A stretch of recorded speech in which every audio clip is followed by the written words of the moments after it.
반갑습니다. 부경대학교 컴퓨터공학 전공의 장원두 교수입니다. 네, 오늘은 이제 요 3일 동안의 교육의 마지막 날인데요.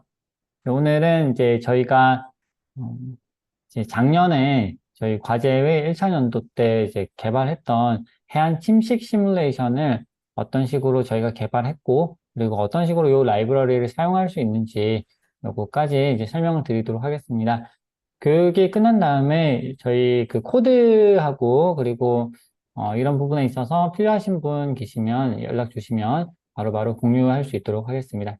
코드는 기본적으로 오늘 이제 다 공유가 되긴 할 텐데요. 혹시 좀 문제가 있으면은 따로 연락을 주시기 바랍니다. 오늘 요 발표를 할 분은 네, 저희 연구실의 최현태 연구원인데요. 최현태 연구원은 지금 저희 연구실에서 석사 과정을 석사 1년차 지금 학생이고요. 그리고 저 해안 침식 시뮬레이션을 처음부터 끝까지 이렇게 다 담당해서 이렇게 개발한 친구입니다. 코딩 능력이 아주 훌륭하고요. 전체적인 그 파악을 잘 하고 있기 때문에 잘 설명할 수 있을 거라고 생각이 듭니다. 예, 그러면 최현태 연구원 이렇게 발표를 시작해 주시기 바랍니다.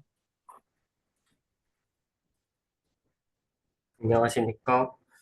셀룰로 오토마타를 활용한 세안 침식 시뮬레이션 발표 강의를 맡게 된 부경대학교 최한태라고 합니다. 목차는 다음과 같습니다. 우선 해안 침식에 대해 설명하고 그 다음 시뮬레이션과 그 기법 중 하나인 셀룰로 오토마타에 대해 설명합니다. 그 다음 파이썬을 이용한 해안 침식 시뮬레이션을 소개하고 마지막으로 해안선 데이터를 강화하는 실습을 진행할 예정입니다. 우선 해안 침식에 대해 간단하게 알아보겠습니다. 해안 침식이란 해안가의 침식작용으로 인해서 해안선이 육지 방향으로 후퇴하는 것을 말합니다. 특히 파도나 바람에 휩쓸려 가기 쉬운 모래의 유실로 인한 침식이 언론에서 지속적으로 많이 다루어지고 있습니다. 사진과 같이 모래가 파여 모래절벽이 생기기도 하고 심지어 해안도로의 바로 앞까지 침식되기도 합니다. 강원도 지역 위주로 예지가 있어 다른 지역은 큰 문제가 아니라고 생각할 수도 있지만 다른 지역도 예외가 아닙니다. 부산이 대표적인 해수욕장인 해운대 해수욕장과 송정 해수욕장도 매년마다 많은 모래가 유실되고 있어 이를 복구하기 위해 많은 예산이 투입되고 있는 상황입니다. 해안 침식은 기본적으로 파랑과 해빈지 등에 의해서 발생하므로 자연적인 현상이지만 이를 가속화하는 원인으로서 지구온난화로 인한 기후변화와 연안 개발로 인한 연안 훼손을 들 수 있습니다.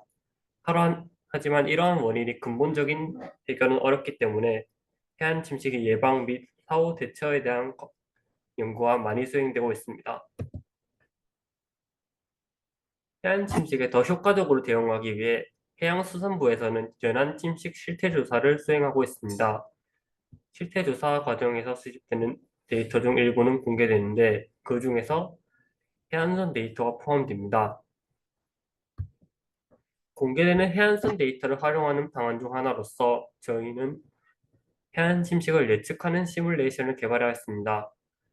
다음 슬라이드부터 시뮬레이션을 구현한 방법론 위주로 설명드리겠습니다. 시뮬레이션을 구현하는 방법에는 여러 가지가 있으나 저희는 셀룰로 오토마타라 불리는 기법을 사용하였습니다. 셀룰로 오토마타가 무엇인지에 대해 간단하게 알아보겠습니다. 셀룰로 오토마타란 각각의 셀들에 필요한 정보를 저장하고 사전에 정의한 규칙에 따라 다음 셀 상태를 계산하는 것을 반복함으로써 시뮬레이션을 수행하는 기법입니다. 일반적으로 2차원 행렬 형태를 사용하는 값들을 저장할 수 있는 것을 의미합니다. 간단한 예시로서 셀의 정수가 저장되고 매 스텝마다 각각의 셀은 왼쪽 셀의 값만큼 더하기 연산을 수행하는 것을 들어보겠습니다. 초기 상태가 가장 왼쪽의 행렬처럼 되어 있다면 스텝 1에서는 첫 번째 줄, 세 번째 칸이 초기 상태에선 0이었지만 왼쪽에 2를 더해서 2로 변화하게 됩니다. 두 번째 줄이 두 번째 칸 또한 초기 상태에선 0이었지만 왼쪽에 1을 더해서 1로 변하게 됩니다. 스텝 2로 넘어가게 되면 첫 번째 줄, 세 번째 칸은 스텝 1에서 2였지만 이 왼쪽에 1을 추가로 더함으로써 4로 변하게 됩니다. 마찬가지로 두 번째 줄이 두 번째 줄 또한 스텝 1에서의 값 1에 왼쪽에 1을 더해서 2로 변하게 됩니다. 조금 더 복잡한 예시를 들어보겠습니다. 셀에는 두 가지 상태, 검정색과 흰색이 존재하고 다음 세 가지 규칙에 따라 다음 스텝에서의 상태가 결정되는 셀룰러 오토마타를 예시로 들겠습니다. 첫 번째 규칙은 이웃 3명이 검정색이면 다음 스택에서 검정색이 되며, 두 번째 규칙은 자신이 검정색이고 이웃 2명이 검정색이면 다음 스텝에서 검정색이 됩니다. 세 번째 스텝은 그 외의 모든 경우 다음 스텝에서 흰색이 되는 규칙입니다. 이러한 복잡한 규칙들을 통해 초기 셀 상태가 에서 스텝이 진행될수록 검정색 셀이 흰색으로 변화하는 것을 확인할 수 있습니다. 이제 이러한 셀룰러 오토마타를 해안선 데이터에 어떻게 적용하는지, 또 그를 위해 데이터를 어떻게 강화하는지에 대해서 설명하겠습니다. 전체적인 개요는 다음과 같습니다. 파이썬을 이용하여 해안선 데이터를 불러오고 필요한 위치만 추출하거나 전 좌표 행렬로 변환하는 등의 데이터 강화를 처리한 후 각각의 셀에 최적물 높이, 화도 상태 등을 계산 및 저장합니다. 이후 셀룰러 오토마타의 규칙인 침식, 퇴적 규칙을 정의하고 이를 적용함으로써 시뮬레이션 결과를 얻어낼 수 있습니다. 사용한 해안선 데이터는 해양수산부가 운영하는 연안포털이라는 사이트에서 공개한 2020년도 현황도 및 관리도 파일을 사용하였습니다. 해당 파일 내에는 많은 파일들이 존재하지만 이 중에서 해안선을 의미하는 컨스트라인 파일들만 사용하였습니다. 다수의 파일들이 모여서 공간 정보를 표현하는데 이러한 데이터 파일 형식을 쉐이프 파일 형식이라고 합니다. 일반적인 텍스트 파일로는 확인할 수 없고 전용 프로그램이나 라이브러리를 사용해야 되는데 대표적인 프로그램으로는 QGIS라는 프로그램이 있습니다. 그래픽 툴이기 때문에 시각화 작업에 유리하다는 장점이 있지만 조작 난이도가 높으며 교육 자료를 찾기 힘들다는 문제가 있습니다. 프로그래밍 언어로서 파이썬을 예시로 들 수 있는데 코딩을 이용해 데이터에 직접 접근하는 방법이기 때문에 세부적인 데이터 조작이 가능하다는 장점이 있습니다만 시각화나 데이터 조작 등을 하기 위해서는 프로그래밍 지식이 요구된다는 단점이 있습니다. shape 파일 형식은 각종 정보들과 함께 X, Y 좌표 배열로 이루어진 공간 정보가 표 형식으로 저장됩니다. 파이썬에서 사용할 경우 좌표 정보들을 이용해서 각각의 좌표를 있는 선을 그림으로써 시각화를 수행할 수 있습니다. 좌하단의 shape 파일 출력 예시를 보면 가운데 SD랑 SGG라는 열의 부산 강렬시 해운대구처럼 지역 위치가 같이 저장된 걸 확인할 수 있습니다. 이 두 개의 열을 기준으로 필터링을 하면 원하는 지역의 해안선 데이터만 추출할 수 있습니다. 예시로 우측의 사진은 부산시 해운대구의 해안선만 추출하고 시각화한 사진입니다. 해운대구 전체의 해안선은 시뮬레이션에 필요가 없기 때문에 해수욕장에 있는 영역만 실제 지도와 비교해서 XY 좌표값을 기준으로 해운대 해수욕장에 있는 영역만을 선택하였습니다. 시뮬레이션에서는 바위 침식 같은 것은 고려하지 않고 오로지 모래의 침식만 고려합니다. 하지만 해안선 데이터만 봐서는 어디가 모래사장 영역인지 알 수 없기 때문에 실제 위성사진 등을 이용해서 직접 지정해 주어야 합니다. 모래사장 영역을 지정하는 방법에는 여러 가지가 있지만 현재 데이터가 좌표의 배열로 이루어져 있으므로 저 또한 우측 사진처럼 좌표의 배열을 추가하는 방법을 사용했습니다. 우측 사진의 빨간색 선들은 제가 직접 추가한 좌표의 배열을 시각화한 것입니다. 좌표들을 있는 선을 그림으로써 시각화를 한다는데 선은 수많은 점들로 이루어진다는 점을 이용해서 선을 그리는 대신 각각의 좌표 사이에 짧은 간격들로 점을 보관해 줄 수 있습니다. 그리고 보관된 점의 좌표들을 2차원 행렬에 대입시킴으로써 셀룰러 오토마타에 사용되는 2차원 행렬 형태로 바꿀 수 있습니다. 그 다음 선으로 구분된 영역을 지도를 참고해서 각각 모래사당, 바다, 벽에 해당하는 영역에 다른 값을 대입해 줍니다. 현재는 영역만 구분되었고 최정물 높이 같은 정보는 저장되지 않았기 때문에 해빙 경사나 최대 높이 등의 정보를 추가로 받아서 해안선을 0비트로 기준을 두고 지상으로 갈수록 더 높아지고 바다로 갈수록 더 높이가 더 낮아지도록 모래 퇴적량을 초기화합니다. 이러한 과정을 통해서 해안선 데이터가 가공되고 셀룰로 오토마타를 적용할 수 있는 초기화 상태로 만들 수 있습니다. 셀룰 오토마타를 어떻게 적용하는지에 대해서 간단하게 설명드리겠습니다.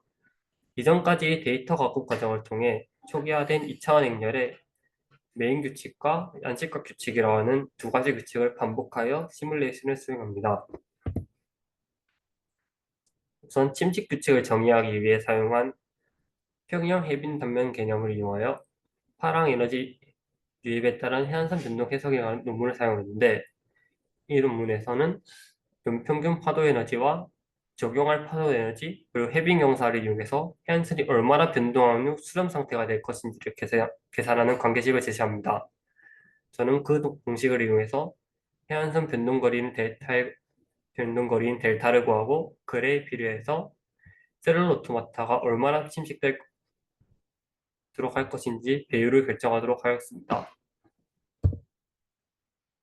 메인 규칙을 설명하기 전에 파도의 방향과 힘을 결정하는 규칙부터 설명드리겠습니다. 파도의 방향은 팔방향이며 힘을 계산하는 방법은 절대적인 수치 대신에 100%를 사용합니다. 최외곽에서 100%로 시작하고 매 단계마다 파도 방향에 인접한 세 칸에 3분의 1씩 나누어서 하게 됩니다. 각 셀은 전달받은 모든 힘을 합산하고 가장 많이 받은 방향으로 파도 방향을 갱신하도록 하였습니다. 파도 방향에 벽이 있을 경우에는 0.9 정도의 감쇄율을 적용하고 벽이 좌우로 나누어지게 하였습니다. 메인 규칙은 다음과 같이 정의하였습니다. 모든 셀은 바다, 해수욕장, 벽으로 구분되며 셀마다 모래 퇴적량이나 파도 방향 등이 저장됩니다. 바다셀은 매 스텝마다 파도 방향에 맞게 퇴적물 일부를 운송 상태로 전달합니다.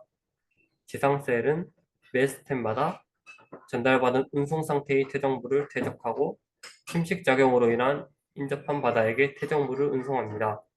운송 중인 퇴적물은 매 스텝마다 지정된 방향으로 이동하며 일정량을 현재 위치에 퇴적시킵니다.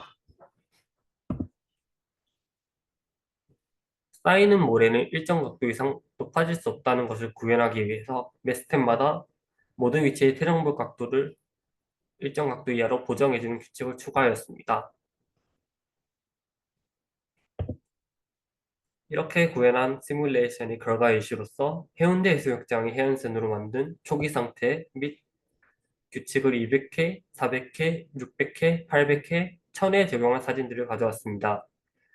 반복 횟수가 늘어남에 따라 해안선 모양이 변경되지만 600회부터는 모양이 일정하게 유지되는 것을 확인할 수 있습니다. 이제 해안선 데이터로부터 2차원 행렬을 얻는 과정까지를 직접 실습해 볼 예정입니다.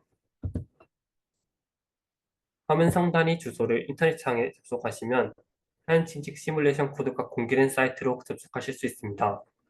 해당 사이트의 아래쪽에 구글 콜앱 노트북 링크를 클릭하면 사이트 인터넷으로 파이썬 코드를 실행할 수 있는 구글 콜앱 사이트를 들어갈 수 있습니다.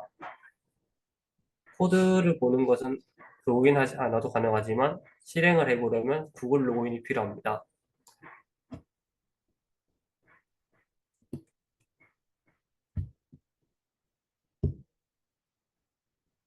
해당 링크를 누르면 이와 같이 코드가 공개된 사이트로 들어올 수 있으며 아래쪽에 노트북을 열 수 있는 링크가 포함되어 있습니다.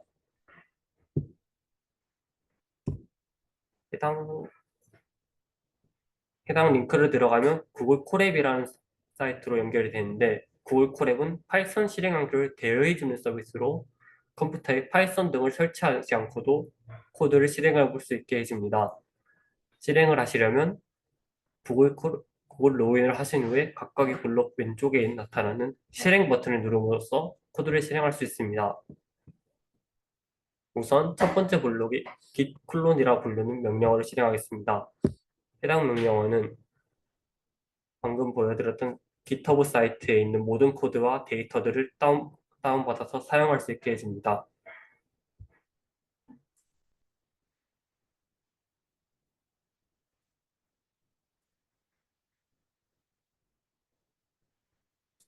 그리고 쉐이프 파일 처리를 위해 이용하기 위해서 지오판다스와 쉐이플리라 부르는 라이브러리를 설치해야 합니다.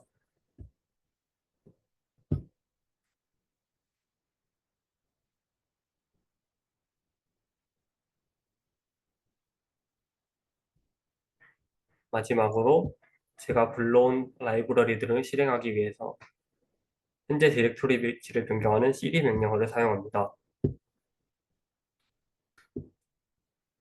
이제 데이터 확인 및 가공을 위한 준비가 끝났으며 쉐이프 파일 데이터의 확인 및 가공 작업을 위해서 다수의 라이브러리를 불러와야 합니다.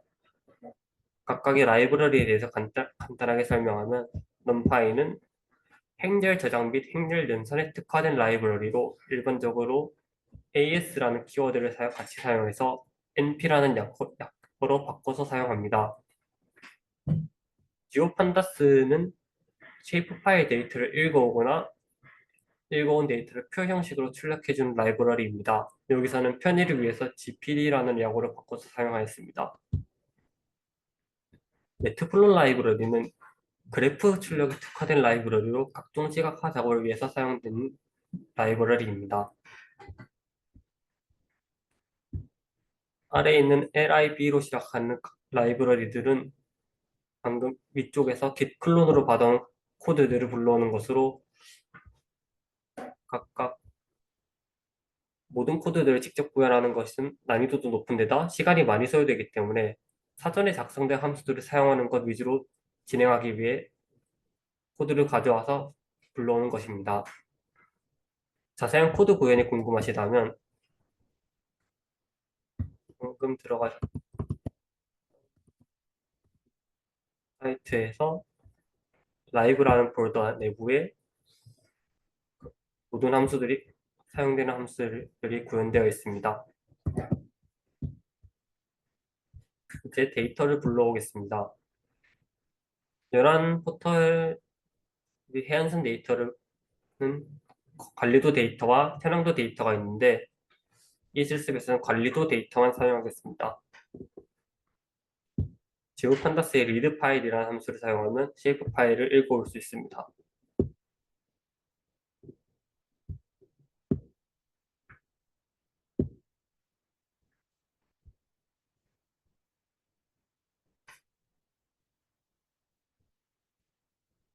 읽어온 데이터를 출력해 보겠습니다.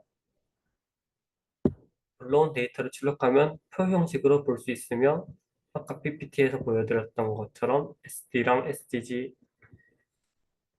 C랑 구를 표현하는 열과 함께 공간 정보가 저장된 지오메트리라는 열을 볼 수 있습니다. 이제 저희 부산광역시 해운대구의 데이터만 확인해 보기 위해 다음과 같은 식을 사용해서 select 데이터라는 변수에 부산시 해운대구에 해당되는 값만 저장해 보겠습니다.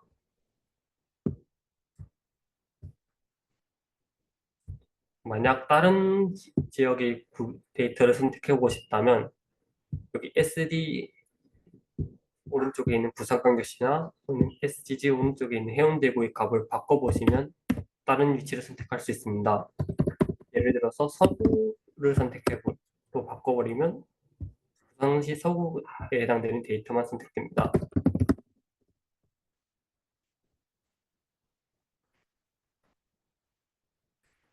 이제 공간 정보가 어떻게 저장되는지 확인해 보겠습니다. 아래 코드는 C9로 필터링된 데이터 중에서 첫 번째 공간 정보를 출력합니다.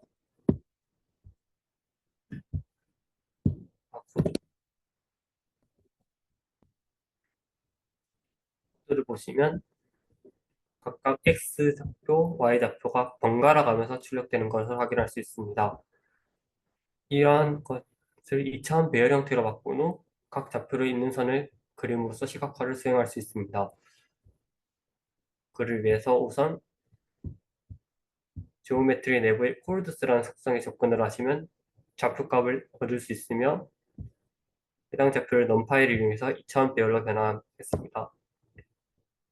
변환한 후 매트플롯 라이브러리 플롯 함수를 이용해서 시각화를 각각 좌표들의 있는 선을 그릴 수 있습니다.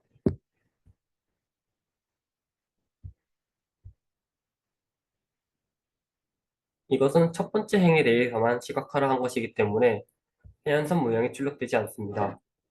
모든 데이터에 대해 선을 그려야 되는데 이를 위해 select 데이터의 모든 데이터를 읽어와 하나의 변수에 저장하는 코드를 만들어야 합니다.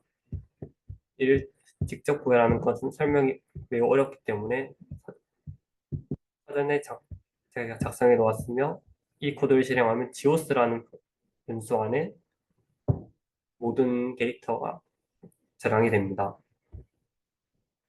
또한 아래인 DF로 시작하는 코드는 함수를 정의하는 것으로 좌표들을 선으로 이어 시각화하는 코드이며 위에서 모든 데이터를 저장한 geos 변수를 이용해서 호출할 것입니다.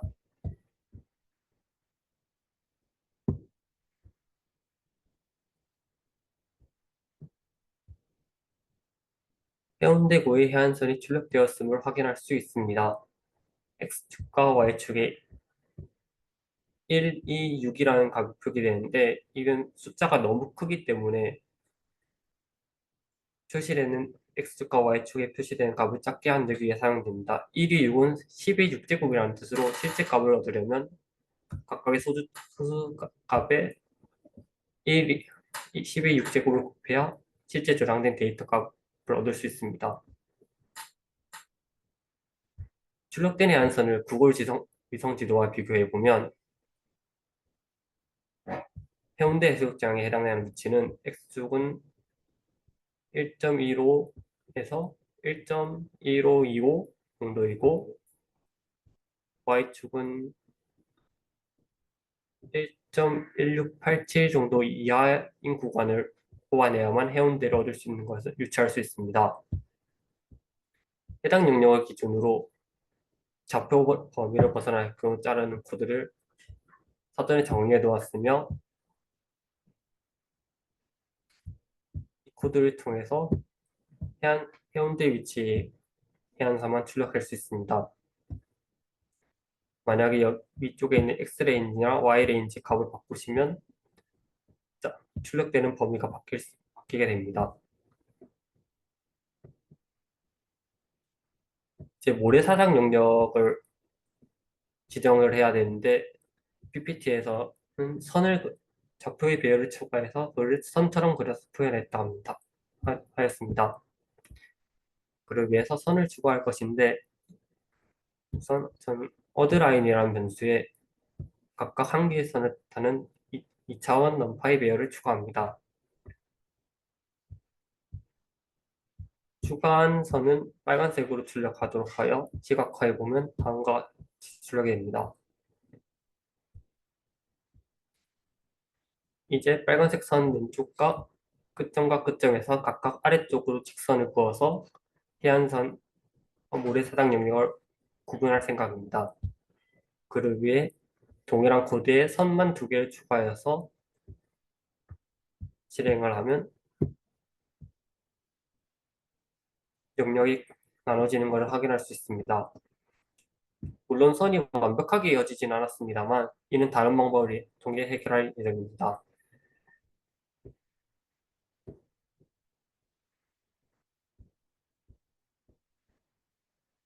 PPT에서 선은 수많은 점들이 연속된 것이므로 선 사이, 좌표 사이를 수많은 점들로 보관을 함으로써 좌표 행렬에 대입을 할 수 있다고 언급하였습니다.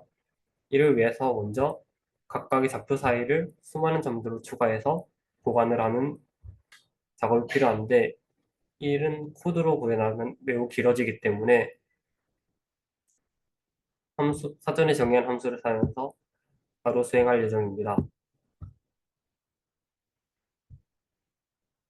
인터포레이션 포인트라는 함수를 이용해서 각, 각각의 좌표를 있는 점들로 채워주고, 이번엔 시각화를 선문을 그리는 것 대신 각각의 좌표를 점을 찍는 함수를 이용해서 수행할 예정입니다.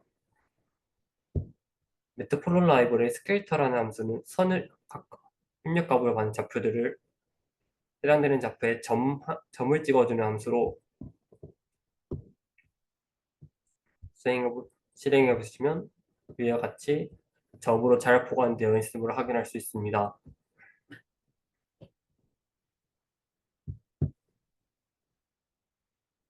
이제 각각의 점들을 2차원 행렬로 대입하겠습니다. 2차원 행렬로 대입하는 작업은 toGrid라는 함수로 작성하였으며, 이는 좌표의 배열에 맞게 행렬을 생성하고 각각 좌표에 해당하는 영역은 1로 채워주고 나머지는 0으로 채워줍니다. 이후 이미지 형식으로 이제 출력을 할 것이기 때문에 좌표계를 변환하는 컨버텍시스라는 함수도 같이 사용합니다.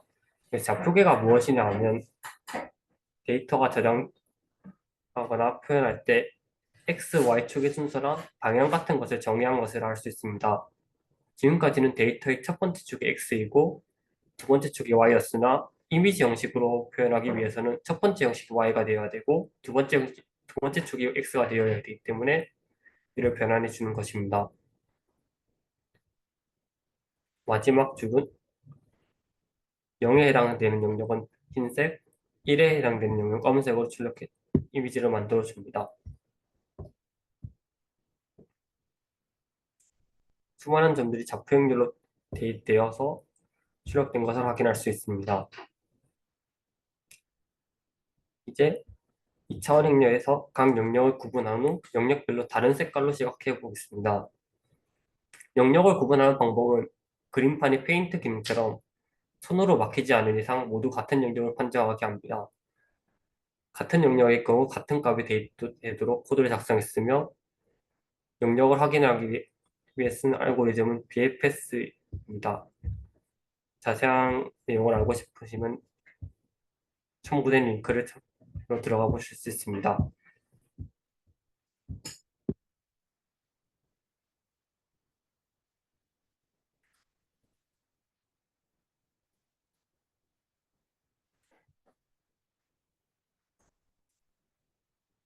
선이 완벽하게 이어지지 않아서 해수욕장 영역과 그 외의 영역이 동일한 영역으로 판정된 것을 확인할 수 있습니다. 이를 막기 위해서는 선을 더 세밀하게 지정하는 방법도 있지만, 인접한 선끼리 선 병합을 해서 선 사이를 점으로 채워주는 방법도 있습니다. 그 예시를 위해서 약간만 떨어진 두 개의 선을 그려보겠습니다. 일산신처럼 거의 이어져 있는 것 같지만 약간만 차이 나는 선들을 병합 선들의 경우 끝점과 끝점을 이어주는 선을 추가함으로써 병합 작업을 수행하도록 코드를 작성했습니다. 병합이 정상적으로 이루어진다면 위 사진처럼 추가적인 선이 생기게 되며, 이 방법을 이용해서 자동으로 선을 보관하도록 하겠습니다. 우선 이 작업을 진행하려면 알고리즘 순서상 좌표 사이를 점으로 보관하기 전으로 돌아가야 합니다. 그렇기 때문에 영역으로 XY를 영역으로 자른 컷 지오스와 어드라인 단계로 돌아가서 병합을 수행하고, 그 다음에 선 사이를 수많은 점들로 보관한 후 2차원 행렬에 변환하고 영역을 구분하게 됩니다.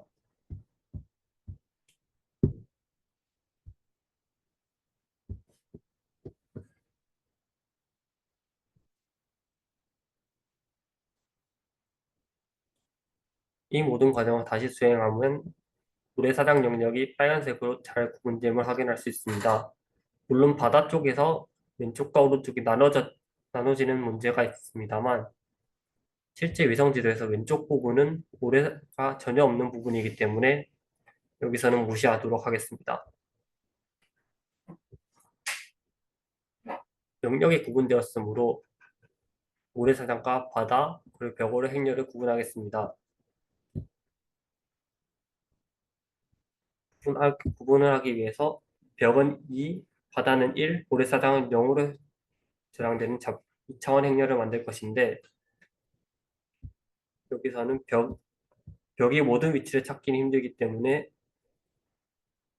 기본값을 2로 해서 모두 벽으로 채운 다음 모래사장에 해당하는 영역만 0으로 바꾸고 바다에 해당하는 영역만 1로 바꾸는 방법을 사용합니다.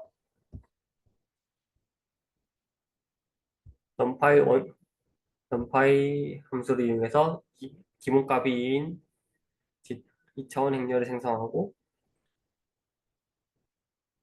바다는 우하단 영역이 보라 색깔로 모두 바다이기 때문에 인덱스를 -1 그리고 -1로 해서 해당 좌표의 영역값과 같은 모든 영역을 찾아서 해당 좌표를 1로 대입합니다.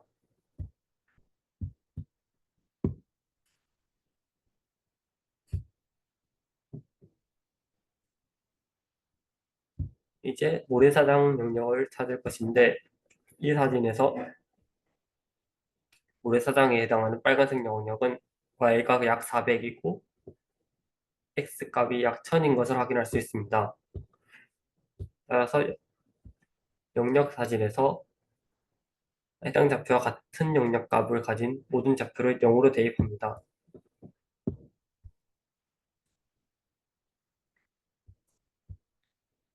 해당 영역이 노란색, 즉 모래사장 영역으로 바뀐 것을 확인할 수 있습니다. 영역 부분이 완료된 것으로 보이지만 해안선 부분이 아직 벽으로 채워진 상태입니다. 왜 벽으로 채워져 있냐면 기본값이 벽으로 세팅해 놨기 때문인데 모래에 인접한 한 칸 부분을 무조건 모래로 변경함으로써 해안선 영역을 모래로 바꿀 수 있습니다. 또한 행렬에서 첫 번째 행은 벽이 아닌 부분이 존재하는데 저희가 시뮬레이션을 정리할 때 지도 바깥으로 나가는 경우 무조건 바다로 판정하도록 작성하기 때문에 첫 번, 모래사장의 끝부분을 벽으로 채워주어야만 합니다. 그래서 첫 번째 그리고 행의 경우 무조건 벽에 해당하는 2로 대입해 줍니다.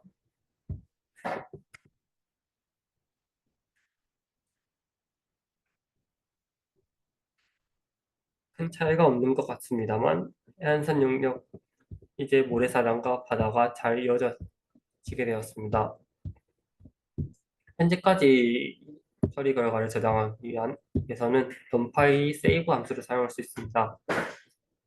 save를 사용하게 되면 좌측에 있는 파일 버튼을 눌러서 파일 탐색기를 열 수 있습니다. 파일 탐색기를 여시면 여기 matrix.npy라는 파일이 생긴 것을 확인할 수 있으며 필요하실 경우 우측의 점 3개 버튼을 눌러서 다운로드를 수행할 수 있습니다.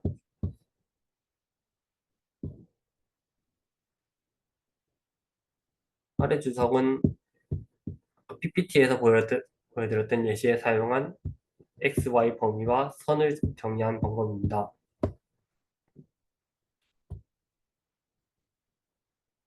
이제 마지막으로 셀룰 오토마타의 초기 상태로 변환하는 코드입니다. 셀룰 오토마타 초기화 단계에서는 설정 파일을 기반해서 최정량이랑 최정량 등의 정보를 초기화하고 파도 방향과 힘 계산을 고정합니다.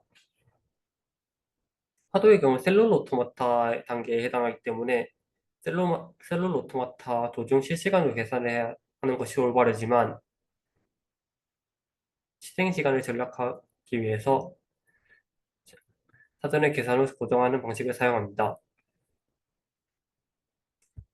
설정 파일이라 함은 cat 명령어를 이용해서 직접 보실 수 있습니다. 이와 같이 셀 한 칸당 거리 단위, 해안 지상 최고 높이, 해적 최대 깊이, 해빙 경사 같은 정보를 파일 형태로 작성한 것으로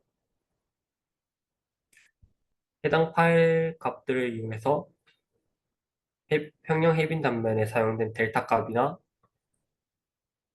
아니면 최초의 모래 태정량 등이 결정됩니다. 설정 파일을 불러오는 방법은 함수 정의로 왔으며 해당 함수를 실행할 경우 파이썬 딕셔너리 형태로 불러올 수 있습니다. 딕셔너리라 함은 보이는 것 같이 왼쪽에 키, 오른쪽에 밸류 값으로 된 형태입니다.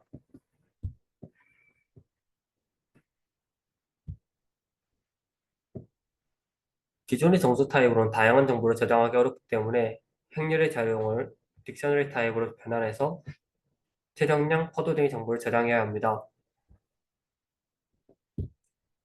그러기 위해 함수를 정의하였으며 모래사장에 해당하는 0과 바다에 해당하는 1의 경우 자신이 무엇인지 알리는 스테이트라는 키와 함께 최정량, 파도 방향 등의 다양한 정보가 저장됩니다. 이후 설정 파일이 해빙 경사 등의 정보를 이용해서 해안선 위치를 0, 그리고 바다로 갈수록 낮아지고 멀어질수록 높아지도록 값을 초기화해 줍니다. 이 과정을 모두 코드로 보내는 것은 복잡하기 때문에 이 또한 함수 사용으로만 대충하겠습니다.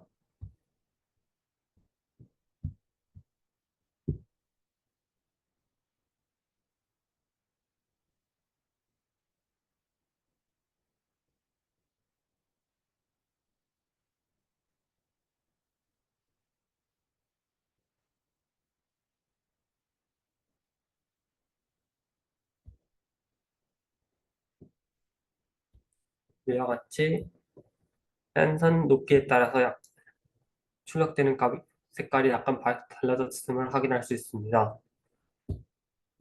또한 마지막 줄에서 numby.float라는 함수를 이용해서 전체 셀이 몇 개인지 카운트를 하는데 float 함수는 배열의 입력을 받아서 배열 내의 모든 원수를 곱한 후 곱한 값을 반환해주는 함수입니다.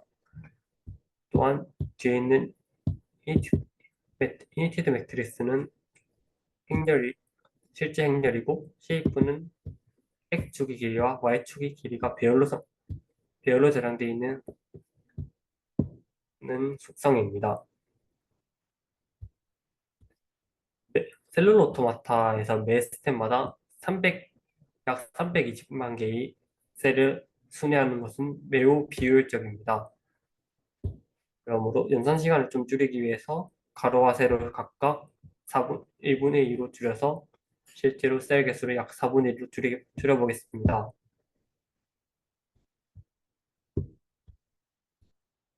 줄일 때 변경되는 최종 물량 같은 경우는 평균치를 사용하도록 작성되었습니다.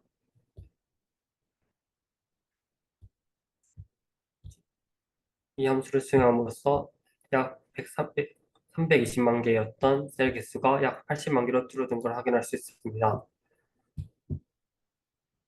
여전히 80만 개로 줄긴 했습니다만 여전히 매 스텝마다 80만 개의 셀을 다 순회하는 것은 여전히 비효율적입니다. 따라서 이론상 값이 변동이 있을 수 있는 범위만 사전에 탐색해서 저장합니다.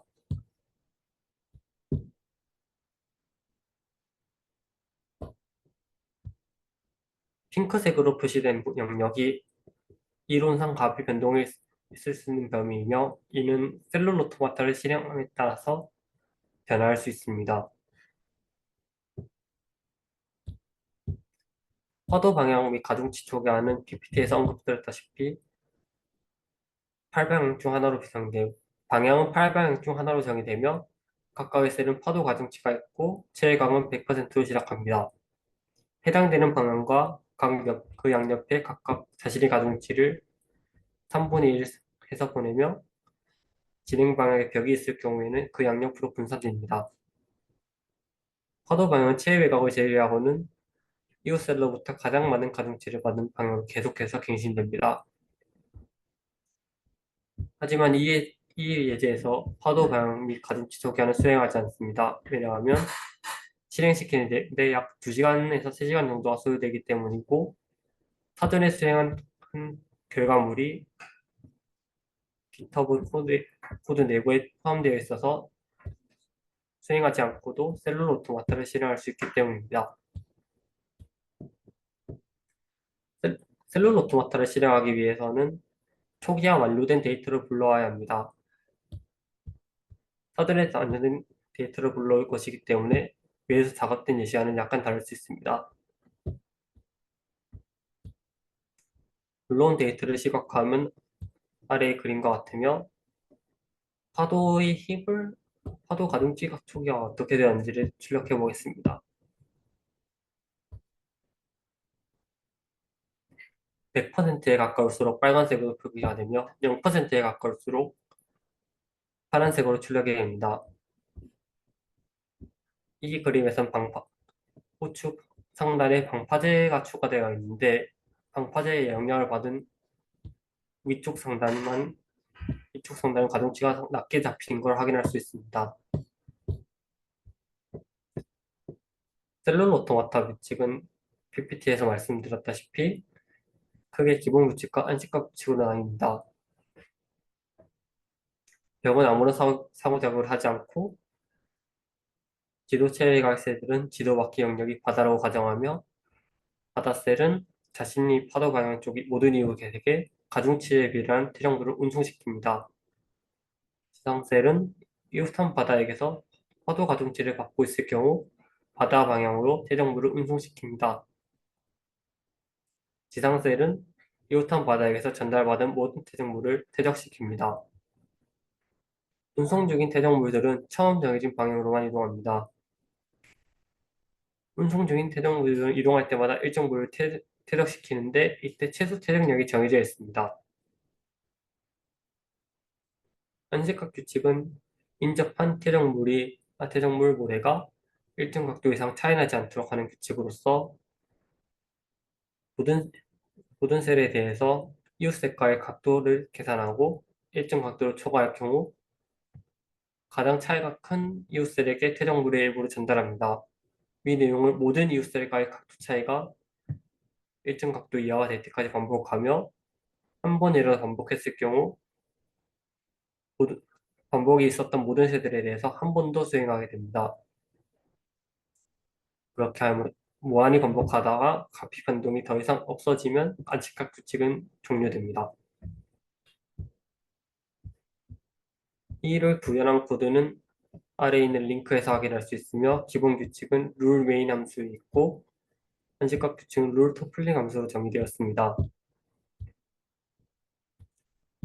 셀룰 오토마타를 실행하는 것은 코드가 아닌 함수가 아닌 파이썬 프로그램으로 작성되었습니다. 아래 코드는 위에서 불러왔던 이 해안선 데이터를 1000번 반복시키는 것으로 50회 반복할 때마다 중간 결과를 저장해 줍니다.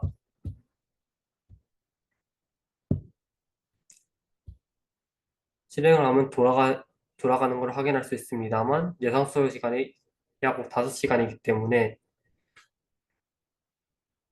결과를 직접 보시고 싶으신 분들은 이, 이 노트북 연결을 끊지 마시고 계속 기다리셨다가 여기 파일 탐색기를 줘서 결과를 다운로드 받으시면 될 것 같습니다.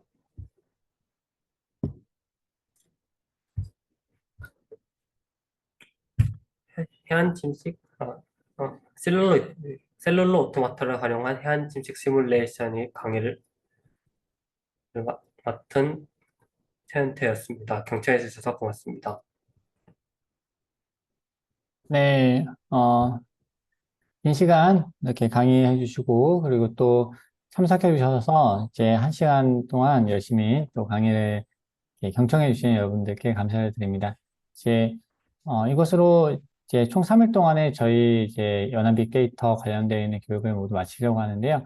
혹시 오늘 이제 강의를 들으시면서 이제 코드의 활용 방법이라든지 아니면은 기타 등등에 대해서 좀 궁금하신 분 계시면 이렇게 채팅으로 이렇게 질문을 남겨주시면 지금 바로 답변 드릴 수 있도록 하겠습니다.